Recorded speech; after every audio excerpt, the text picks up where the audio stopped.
Bienvenue à tous, vous trouverez dans cette vidéo une méditation guidée selon les techniques et les enseignements donnés par Paramahansa Yogananda. Ces enseignements sont basés sur des vérités universelles et n'appartiennent à aucune religion en particulier. La tradition yogique dont ils sont issus les met au service de l'humanité tout entière.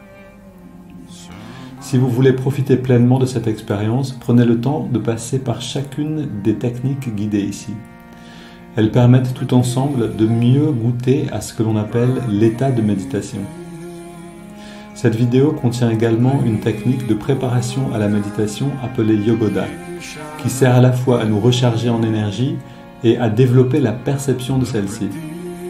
Pour apprendre cette technique, ouvrez la liste de lecture « Apprendre Yogoda ». Selon la tradition transmise par Yogananda, un chant précède immédiatement la méditation afin d'orienter nos pensées et nos sentiments vers une fréquence propice. Pour sauter cette introduction la prochaine fois ou pour aller directement au début de la méditation guidée, voyez les repères indiqués dans la description de la vidéo ou dans la barre de lecture. Si vous appréciez le contenu de cette vidéo, vous pouvez nous aider en vous abonnant et en ajoutant un pouce. Ananda francophone vous souhaite une belle méditation.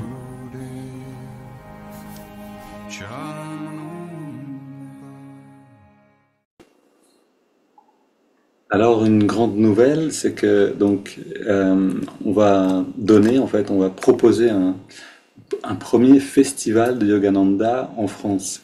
C'est ce qu'on va organiser pour octobre, donc du 18 au 20 octobre. Vous êtes tous bienvenus, tous ceux qui entendent ces mots. En tout cas, on aura peut-être quand même une capacité limitée, mais vous pouvez nous écrire si ça vous intéresse donc de participer à ce premier festival de la réalisation du soi en français. Donc on va accueillir une dame très connue, Nayasomi Asha, qui va venir nous parler ici, qui va donner des conférences, mais il y aura aussi des ateliers, il y aura toute une pratique et beaucoup d'autres choses dont je vais vous parler au fur et à mesure. Mais déjà, je voulais prévenir tout le monde donc que du 18 au 20, et vous pouvez même faire partie de l'équipe qui va nous aider à mettre en place tout ça et venir un petit peu avant aussi. Donc je parle bien d'octobre 2024. Si vous êtes intéressé, écrivez-nous pour qu'on puisse vous réserver une place dans l'équipe, voire dans l'hôtellerie. C'est-à-dire qu'on pourra loger, nourrir selon une capacité limitée. Ensuite, il faudra aller dans des Airbnb autour de nous. Donc n'hésitez pas à nous écrire si vous êtes intéressé. Maintenant, ce festival de 3 jours qui va nous introduire justement à ce que Yogananda est venu offrir au monde. Et plutôt que de vous parler du festival, je voulais simplement l'annoncer, mais je vais rentrer dans l'autobiographie d'un yogi pour aller voir justement ce que Yogananda est venu donner, notamment à travers ce livre très connu, l'autobiographie d'un yogi. Mais je voudrais juste préciser que les enseignements de Yogananda sont beaucoup plus vastes que cette autobiographie. Dans l'autobiographie, on trouve de nombreux enseignements, mais les enseignements de Yogananda, en fait, sont là, on les trouve dans la SRF, mais aussi dans Ananda, qui a été créé par un disciple de Yogananda. Et donc ces communautés ou ces écoles, ces centres qui diffusent les enseignements de Yogananda sont présents maintenant en Europe, en Amérique, en Inde et dans d'autres pays encore. Maintenant, commençons avec la lecture de ce texte. Donc le premier paragraphe de l'autobiographie d'un yogi, version originale. Les traits caractéristiques de la culture indienne ont longtemps été une quête de vérité suprême et de la relation concomitante de disciple à gourou. Mon cheminement personnel m'a conduit vers un sage christique dont la vie merveilleuse a été ciselée en vue des siècles à venir. Il fut l'un des grands maîtres qui fondent la seule richesse durable de l'Inde. Émergeant au sein de chaque génération, ces maîtres ont préservé leur terre, leur pays, du sort de Babylone et de l'Égypte. Alors, si on observe un petit peu plus à l'intérieur de ce que je viens de vous lire, on trouve beaucoup de choses. Je voudrais juste en souligner quelques-unes ici. Donc, la première chose, c'est que Yogananda nous parle donc de cette culture indienne et dont les traits caractéristiques ont longtemps été une quête des vérités suprêmes, vous voyez bien les mots qu'il a choisis, et de la relation de la relation concomitante de disciple à gourou. Alors, en fait, par ce livre, par l'autobiographie d'un yogi, Yogananda commence avec l'enseignement le plus important dès le début, dès la première phrase. C'est-à-dire que ce qu'il nous dit, en fait, et si on observe la culture indienne, on peut voir que cette terre est habitée par des saints en tout siècle. Si on y va maintenant et qu'on cherche un saint, on peut en trouver facilement. J'en citerai que quelques-uns, par exemple, Sri Yem, Swami Chaitanya, Amma, Sri Tatata, et il y en a d'autres encore, et qui sont authentiques, c'est-à-dire on peut trouver un vrai maître, un être qu'on pourrait dire réalisé, qui est au-delà de cette illusion de la dualité, et qui peut accompagner spirituellement celui qui le souhaite. Maintenant, on trouve dans cette phrase que cette culture indienne, qui est donc caractérisée par la quête des vérités suprêmes, l'est aussi par la relation disciple-gourou concomitante, la relation concomitante de disciple à gourou. Et on peut entendre ici que, en effet, si on souhaite aller au-delà de la religion, simplement, au-delà des religions, c'est un très beau titre aussi de livre, au-delà de la religion, pour aller vers ce qui fait l'essence de la religion, cette reliance, donc religion, reliance, qu'on trouve aussi dans le mot yoga, qui signifie l'union en fait de l'individu avec le divin. Religion aussi à ce sens-là.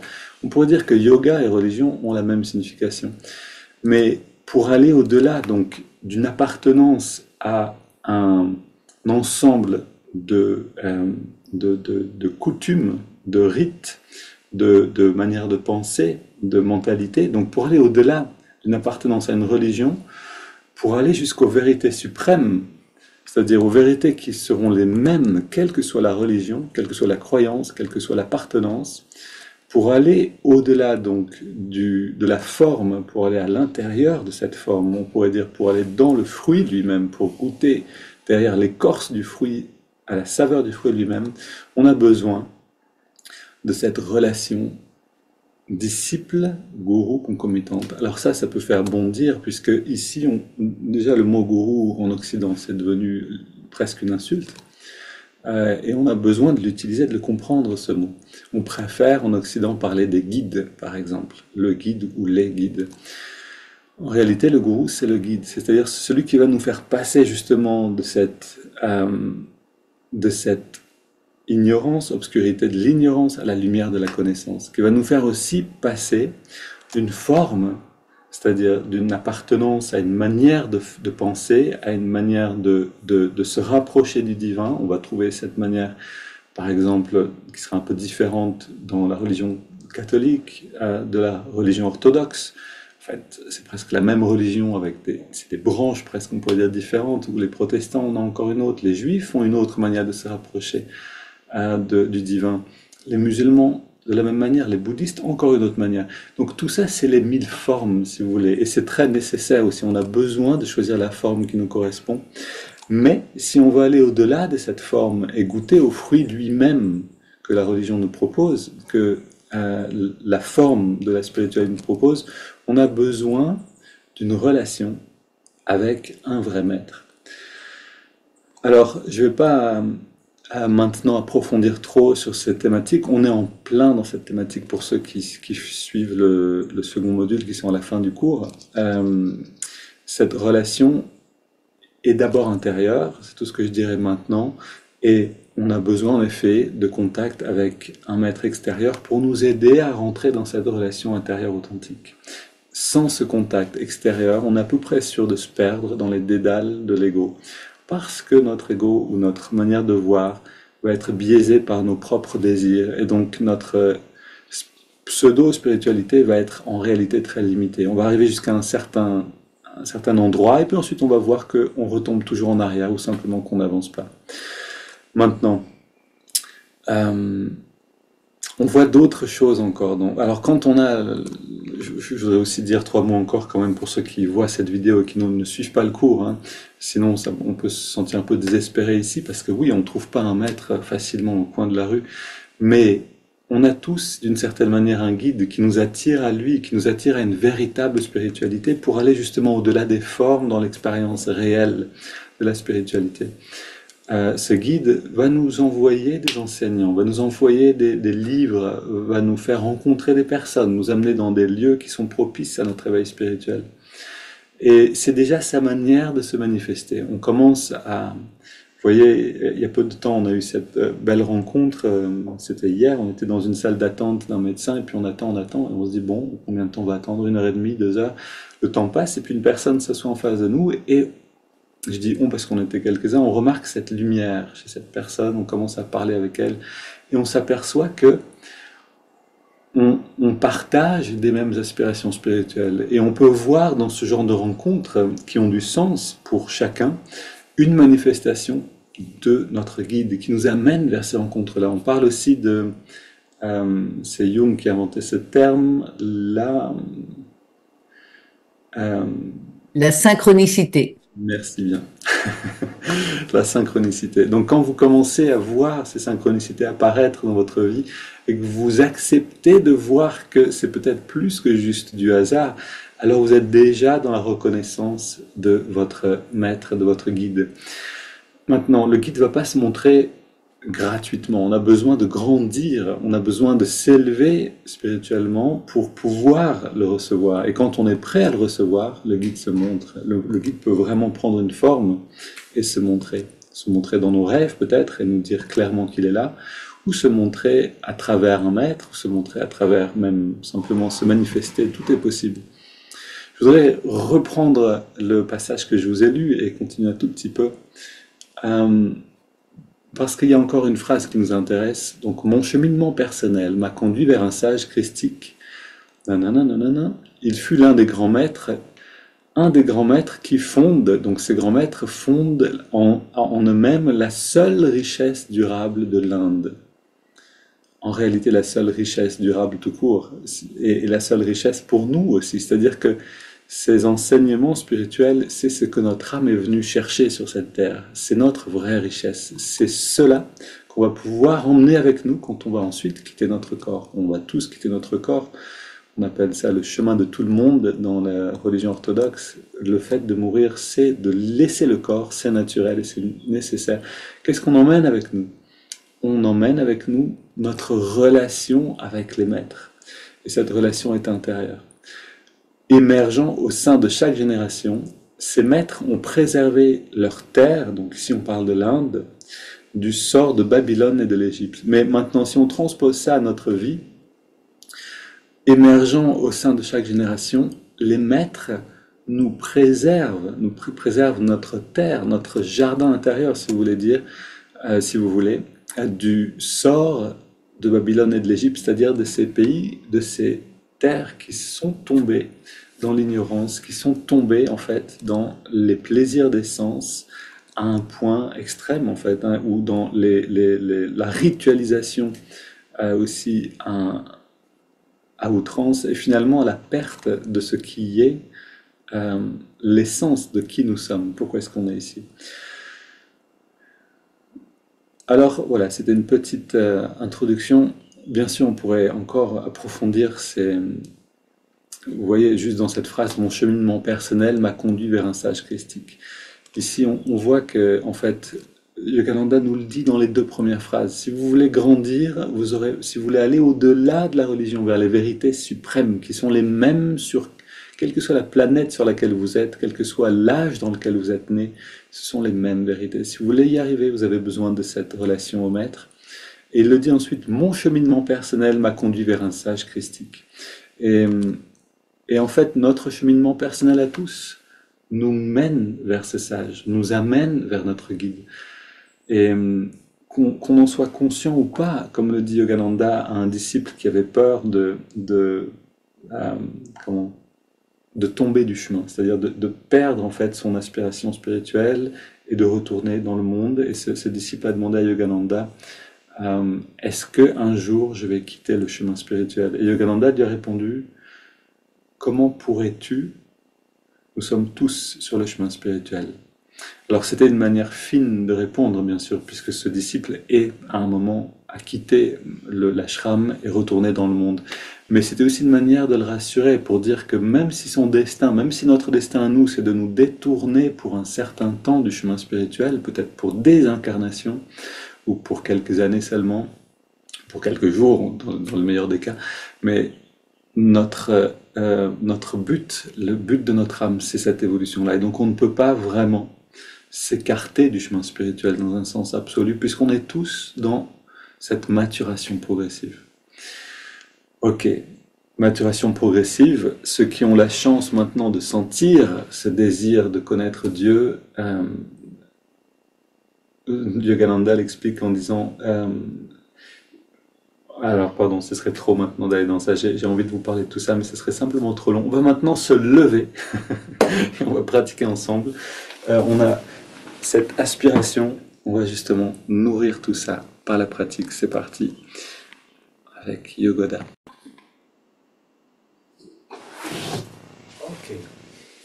Donc, je rappelle à ceux qui ne connaissent pas Yogoda que là, maintenant, on n'apprend pas, on pratique. Si vous voulez apprendre, vous pouvez aller dans la liste de lecture, dans la playlist YouTube Apprendre Yogoda. Ok, c'est parti. Esprit infini, recharge notre corps avec ton énergie cosmique, notre mental avec ta concentration et ta détermination, notre esprit avec ta sagesse et notre âme avec ta joie toujours nouvelle. Éternelle jeunesse du corps et de l'esprit, demeure en nous pour toujours. On s'adresse à cette grande conscience et on lui demande avec force de remplir notre corps. On contracte les muscles et on relâche à l'expire.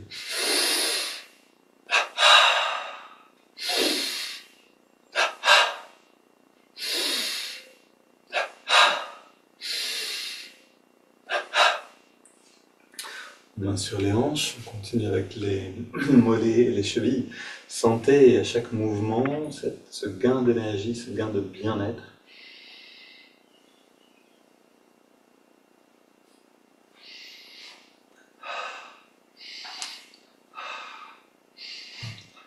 Et là, on a aussi un enseignement ici dans la pratique même de Yogoda, donc de ces mouvements, c'est que l'effort, et si c'est l'avant-bras et le mollet, l'effort amène le bien-être. Cuisse, biceps, et on alterne. C'est par l'effort, en fait par un effort de volonté, qu'on peut atteindre le bien-être spirituel, c'est-à-dire un bien-être perceptif. Côté droit, même chose. Et en fait, si je respecte mes limites, plus je vais faire d'efforts pour grandir spirituellement et plus je vais atteindre ce bonheur perceptif, littéralement. Les deux côtés ensemble, on alterne. Essayer d'augmenter l'intensité. Puis on relâche complètement. On inspire lentement, les yeux fermés, très détendu. On garde l'air dedans. On se détend, on relâche toute tension dans le corps et on expire par la bouche. Et on goûte au bien-être.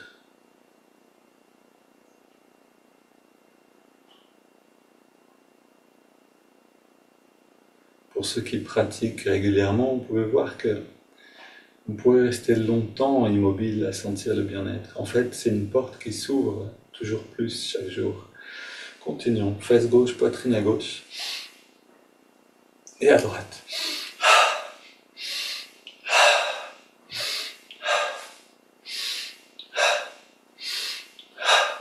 Le bas du dos, à gauche et à droite. D'ailleurs, ce qu'on est en train de faire, quand vous avez un petit peu mal dans une partie de votre dos, faites-le et insistez là où vous avez un petit peu mal et ça va vite faire passer le mal de dos. Ça peut faire passer le mal de dos si c'est musculaire. Parce que là, on fait circuler l'énergie. Donc les tensions musculaires aussi sont euh, petit à petit dissoutes avec tout ça. C'est un petit peu comme de l'acupuncture en fait. On fait circuler l'énergie. Ici, les épaules.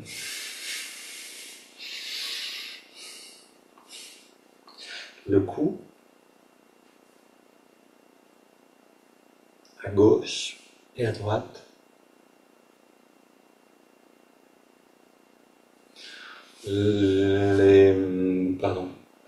Gauche-droite, la nuque en redressant la tête.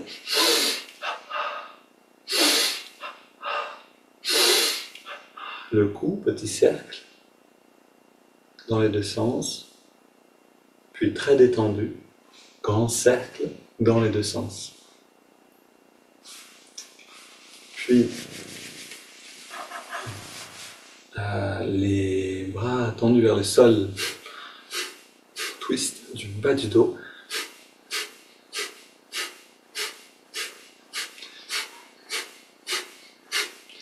Mains sur les hanches, jambes légèrement écartées. On engage bien les muscles le long de la colonne.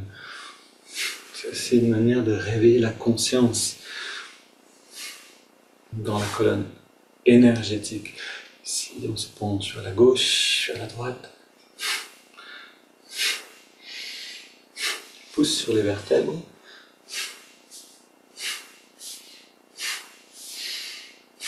Bras tendus devant.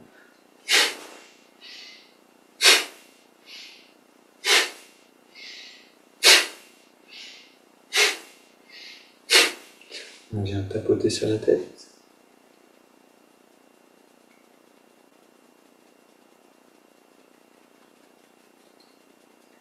Puis on masse le cuir chevelu.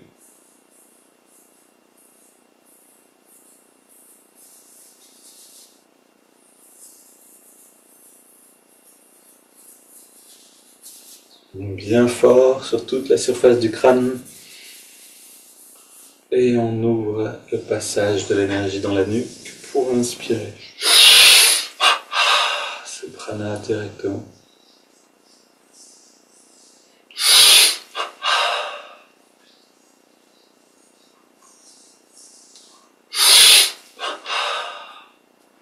On contracte biceps à gauche et à droite.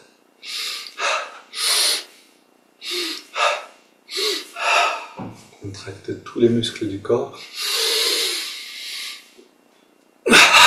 Encore une fois. Encore une. Puis on contracte le pied gauche seulement et on le relâche. Le pied droit, maximum, et on le relâche. Le mollet gauche, pareil, maximum, puis on relâche. Mollet droit, cuisse gauche, on relâche. Cuisse droite et fesse gauche, fesse droite. On relâche toujours après la contraction le bas du ventre, le haut du ventre, avant-bras gauche, avant-bras droit, biceps à gauche et à droite, poitrine gauche, droite, le cou, gauche, droite, devant et derrière. On contracte le pied gauche, on ajoute le pied droit, on garde tout et on ajoute mollet gauche, mollet droit, on ajoute constamment cuisse gauche, cuisse droite, fesse droite, bas du ventre, avant-bras gauche et droit, biceps gauche, droite, poitrine entière, double inspire. Tous les muscles jusqu'à sentir une vibration. On relâche le cou, la poitrine à droite et à gauche, biceps droit et gauche, avant-bras droit et gauche, haut du ventre, bas du ventre. Fesse droite, fesse gauche, les cuisses, les mollets et les pieds. Une double inspire. On contracte tout. Et on relâche. Encore une fois. Une dernière.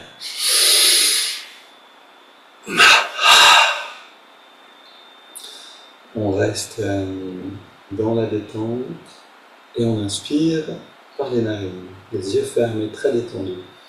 On garde l'air dedans.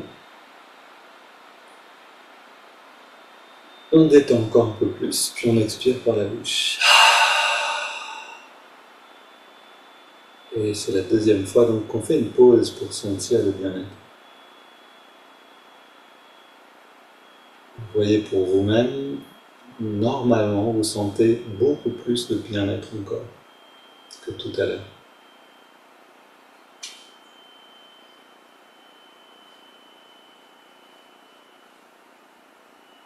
On apprend à être conscient de ça, c'est-à-dire à voir dans quel état on est, dans quel état on avance, comment sont les effets de ce qu'on est en train de faire. On continue maintenant avec les haltères.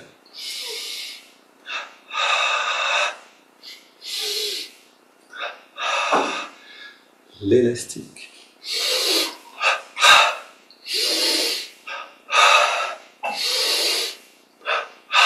Haltère latéral.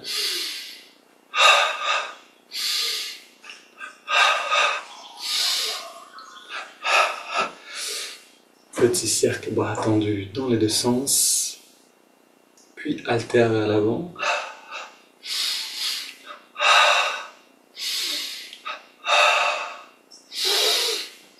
Les mains.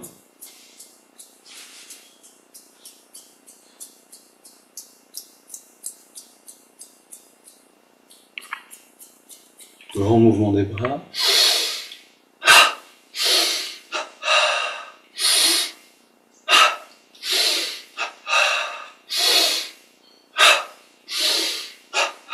On soulève un poids dans la main gauche, bras tendu.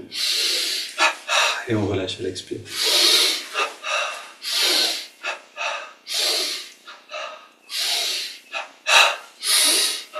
Latéralement.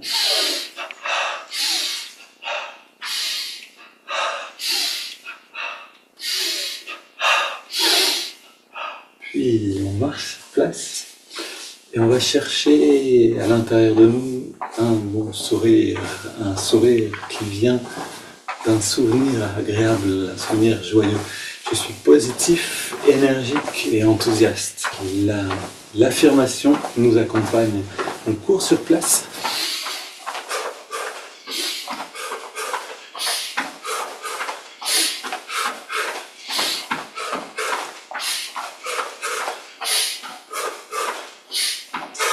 Pied gauche devant. Et pied droit. Alors bien sûr, vous pouvez faire durer la course plus longtemps. On le fait assez rapidement. En général, ça se fait un petit peu plus longtemps. Et ça fait bien circuler l'énergie dans tout le corps. On soulève devant.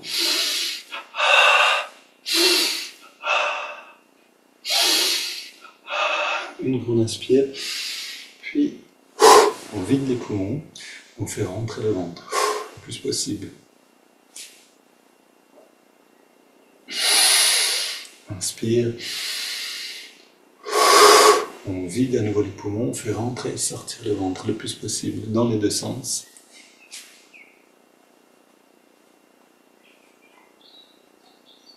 Et encore.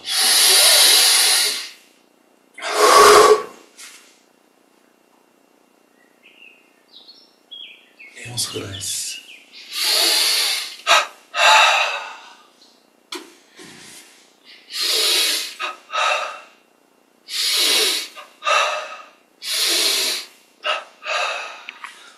Termine.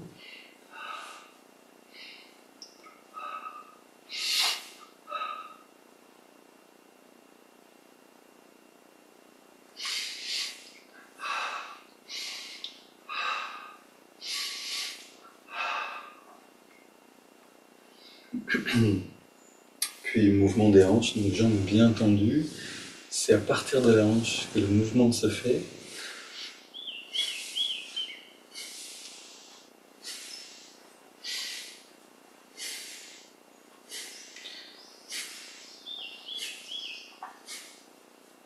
Deux pieds sur le sol, les bras vers l'avant, très détendus. On inspire, on ramène les mains vers nous. On reste détendu et on expire. Les mains reviennent vers l'avant. On sent l'expansion de la conscience. On continue de cette manière. À chaque fois qu'on expire, on sent comme un rayonnement lumineux qui devient plus large autour de nous.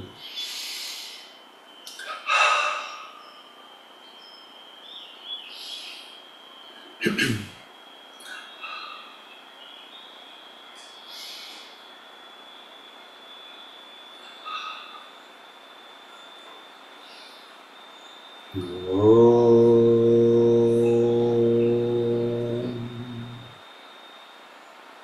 relâche les bras, on garde les yeux fermés, on garde la même détente et on ressent l'effet de tout ce qu'on a fait jusque-là.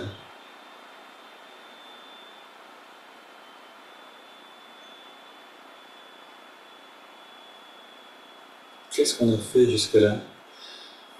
On a lu le début de l'autobiographie d'un yogi et on a réfléchi à ce texte. Puis on a pratiqué Yogoda et les deux ensemble ont un effet intéressant. Quand on prend un texte spirituel et qu'on y pense, qu'on y réfléchit, on oriente notre mental, notre attention dans la direction donnée par le texte. Ici, la direction est claire, la réalisation du soi, l'aspiration vers le divin. Et quand on pratique Yogoda, on remplit le corps pour renforcer ce mouvement-là qui est ascendant. Donc toutes ces petites pratiques qui sont l'une après l'autre et qui ont un effet ensemble. On va maintenant s'asseoir.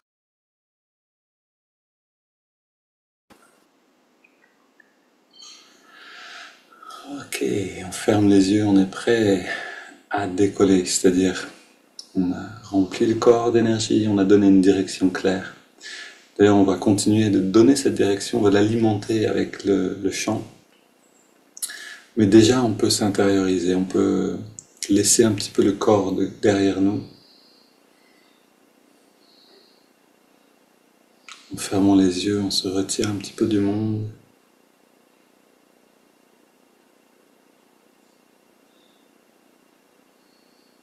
Le dos redressé mais sans tension. Le regard redressé légèrement également.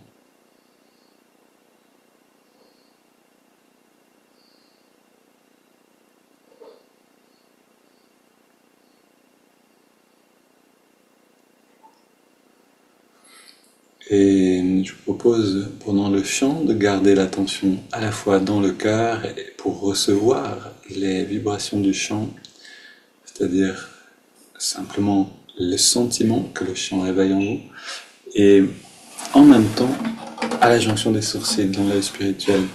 Shri Ram Jai Ram Jai Jai Ram. Un chant simple et puis ensuite Sitaram.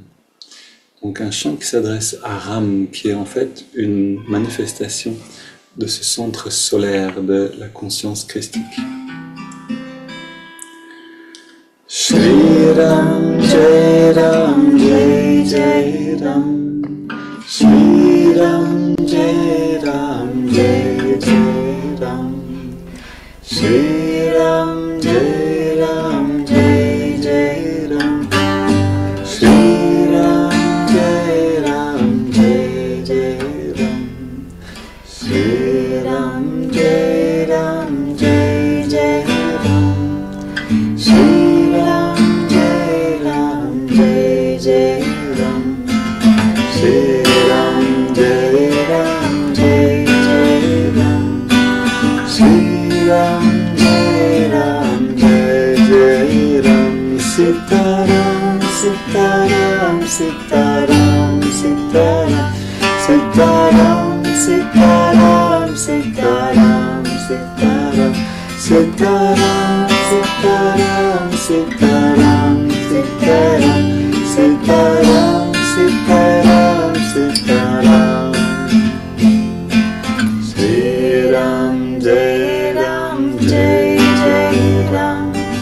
Shri Ram Jai Ram Jai Jai Ram. Shri Ram Jai Ram Jai Jai Ram. Shri Ram Jai Ram Jai Jai Ram. Sitaram, Sitaram, Sitaram, Sitaram, Sitaram, Sitaram, Sitaram, Sitaram, Sitaram, Sitaram, Sitaram, Sitaram, Sitaram, Sitaram, Sitaram, Sitaram. Shri Ram Jai Ram Jai Jai Ram. Shri Ram Jai Ram Jai Jai Ram. Shri Ram Jai Ram Jai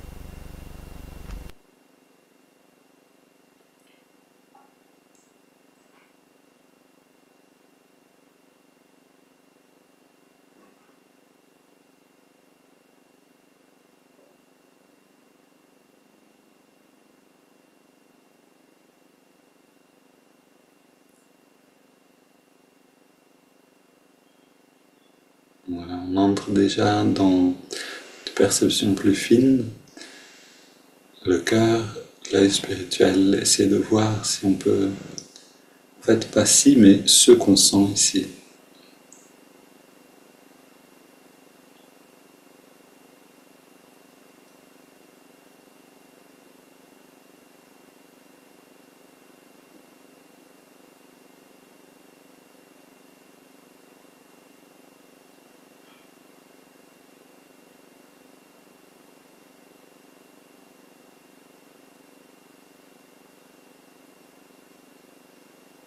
Puis on respire profondément. On respire profondément et la prochaine inspire, on entrelace les doigts au niveau de la poitrine.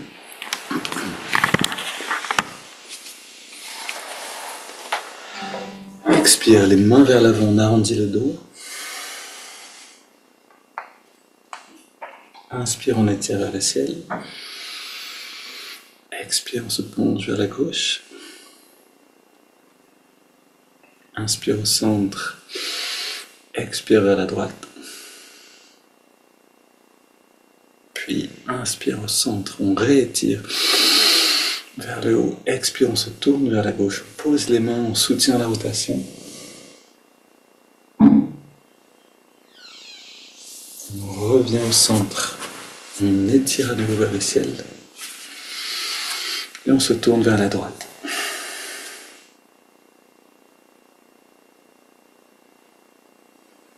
Retour au centre, les mains posées derrière nous, on se penche un petit peu vers l'arrière, on resserre les coudes et les épaules derrière pour ouvrir la poitrine, 2 grandes respires.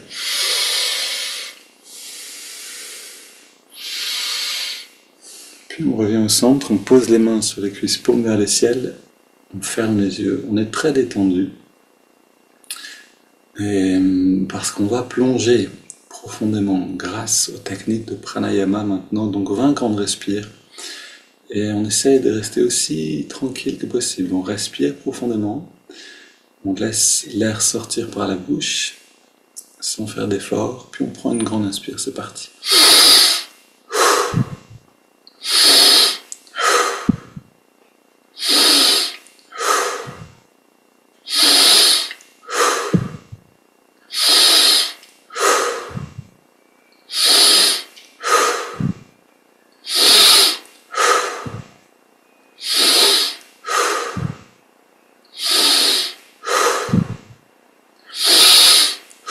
On augmente l'intensité pour les 10 dernières.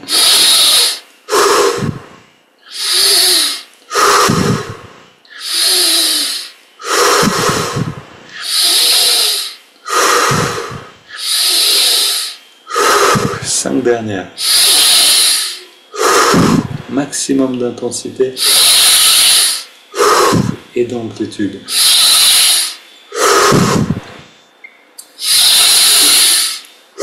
Dernière. Puis on inspire lentement par les narines et on garde l'air dedans.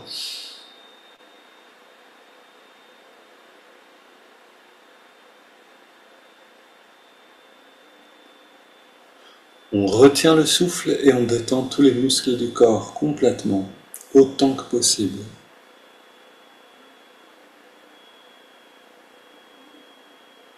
De cette capacité à détendre dépend le résultat. Et on expire en laissant l'air sortir, sans faire d'effort. Puis on s'arrête simplement de respirer.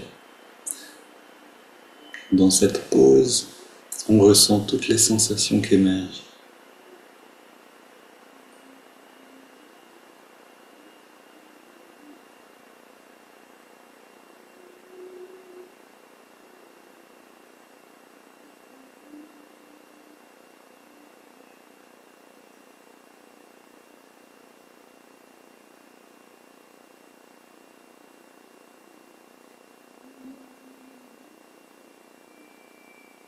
Puis on inspire profondément, on garde à nouveau l'air dedans,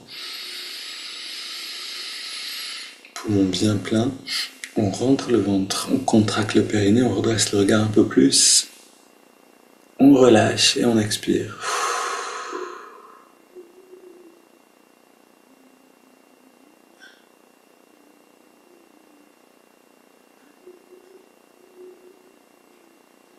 On prend quelques instants pour explorer littéralement avec la lumière de la conscience. On éclaire toutes ces zones intérieures du corps d'énergie, peut-être même du corps de béatitude, ce grand bien-être qui est là.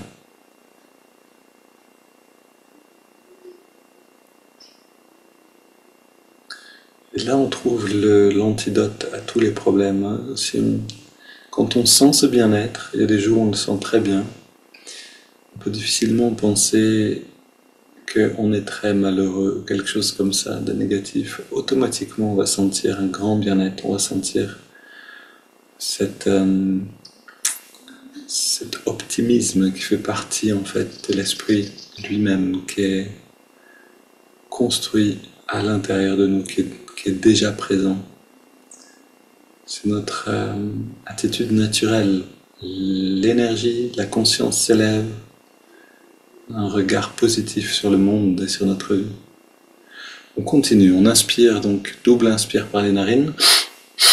On garde l'air dedans, on serre les poings, on contracte tous les muscles. Double expire et on relâche tout. On recommence. On balaye les dernières tensions.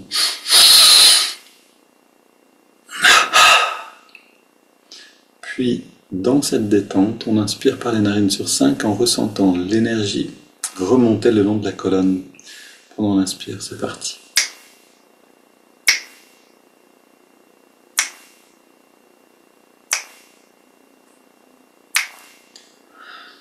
On garde l'air dedans. Toute la tension à la jonction des sourcils.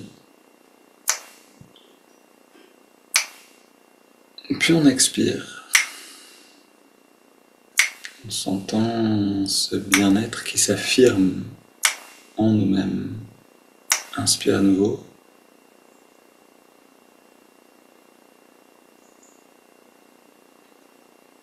On garde l'air dedans.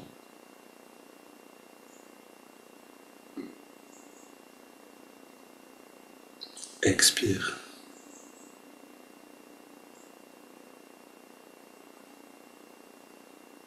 Inspire.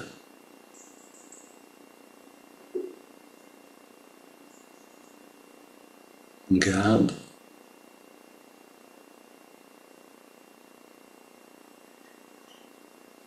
Expire.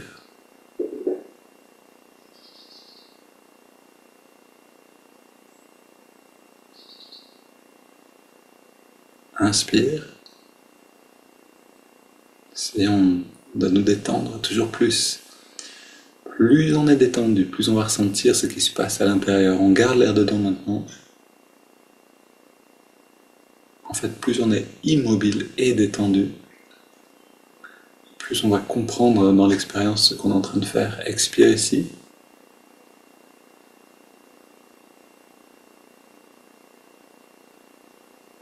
Dernier cycle, inspire.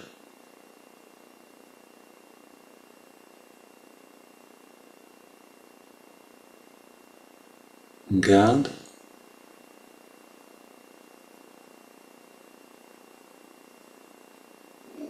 Expire.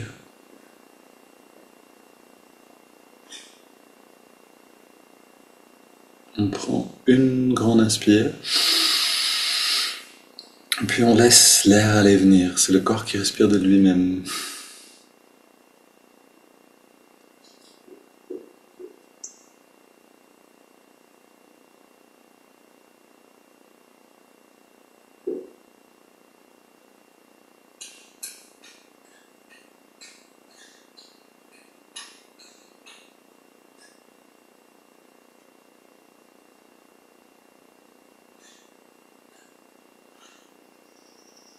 Chaque technique nous amène quelque chose de particulier. Essayons de percevoir par nous-mêmes ce que chaque chose nous amène. Et aussi la globalité, c'est-à-dire tout ce qu'on a fait jusqu'à maintenant. Qu'est-ce que ça procure comme état de conscience?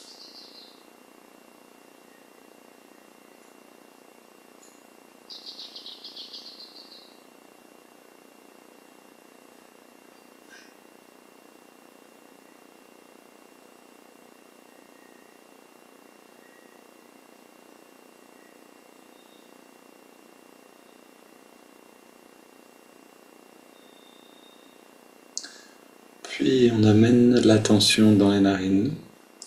Et à l'endroit où on sent l'air le mieux, on ressent la fraîcheur de l'inspire et la tiédeur de l'expire. Notre attention est dans la fluidité de l'air qui passe par les narines.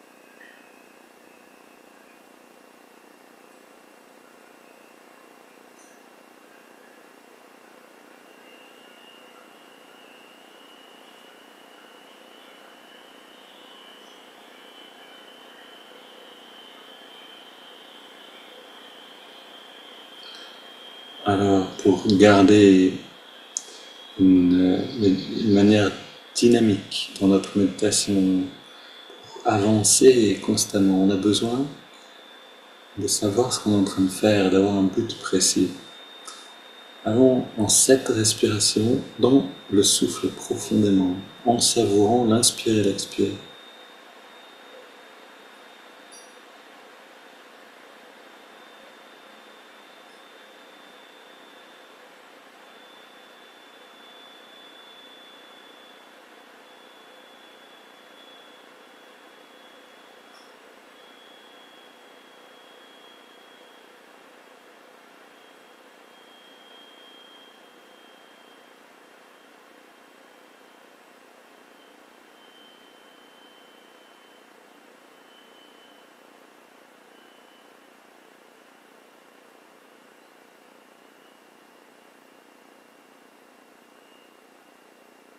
Puis on ajoute le mouvement de l'index de la main droite.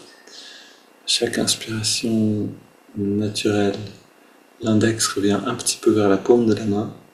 Et à chaque expiration, on relâche l'index. On relâche l'index et surtout tous les muscles du corps, on détend.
Et on ajoute le mantra Hong So. Hong qui accompagne l'inspire et So l'expiration naturelle.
Puis on prend une inspiration profonde.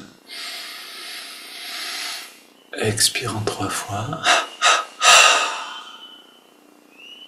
Une petite pause après l'expire.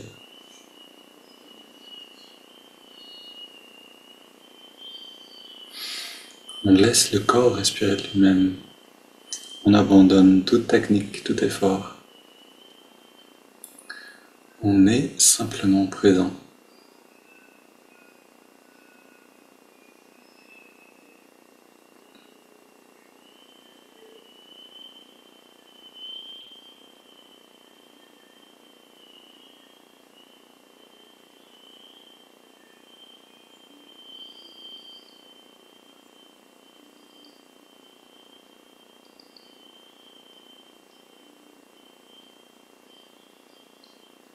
On est dans la phase d'expansion et en restant tranquille, on peut sentir cette expansion naturelle de la conscience.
Voilà, je vous propose de continuer, de prolonger ce moment-là,